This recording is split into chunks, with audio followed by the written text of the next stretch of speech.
Bilangan 9. Ketetapan-ketetapan mengenai perayaan Paskah. Tuhan berfirman kepada Musa di padang gurun Sinai pada bulan yang pertama tahun yang kedua sesudah mereka keluar dari tanah Mesir. Orang Israel harus merayakan Paskah pada waktunya. Pada hari yang ke-14 bulan ini, pada waktu senja, haruslah kamu merayakannya pada waktu yang ditetapkan. Menurut segala ketetapan dan peraturannya, haruslah kamu merayakannya. Lalu Musa menyuruh orang Israel merayakan Paskah. Maka mereka merayakan Paskah pada bulan yang pertama, pada hari yang ke-14 bulan itu. Pada waktu senja di padang gurun Sinai, tepat seperti yang diperintahkan Tuhan kepada Musa, demikianlah dilakukan orang Israel. Tetapi ada beberapa orang yang najis oleh karena mayat, sehingga tidak dapat merayakan Paskah pada hari itu. Mereka datang menghadap Musa dan Harun pada hari itu juga, lalu berkata kepadanya, "Sungguh pun kami najis oleh karena mayat. Dengan dasar apakah kami dicegah mempersembahkan persembahan bagi Tuhan di tengah-tengah orang Israel pada waktu yang ditetapkan?" Lalu jawab Musa kepada mereka, "Tunggulah dahulu, aku hendak mendengar apa yang akan diperintahkan Tuhan mengenai kamu."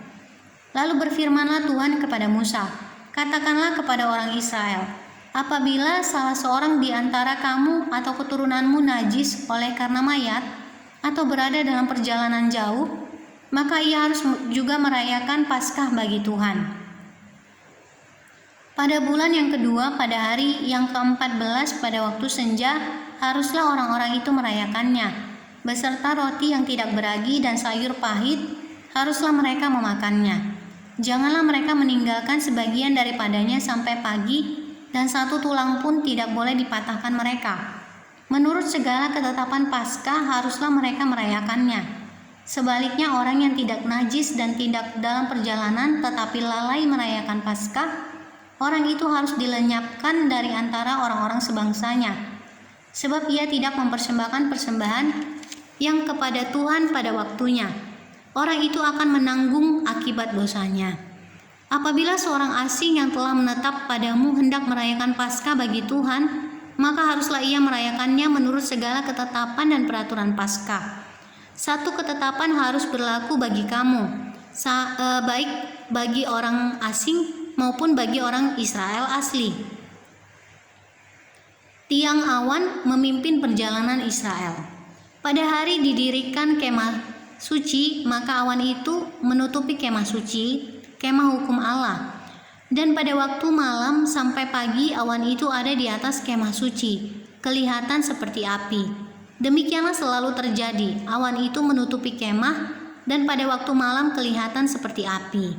Dan setiap kali awan itu naik dari atas kemah, maka orang Israel pun berangkatlah, dan di tempat awan itu diam, di sanalah orang Israel berkemah.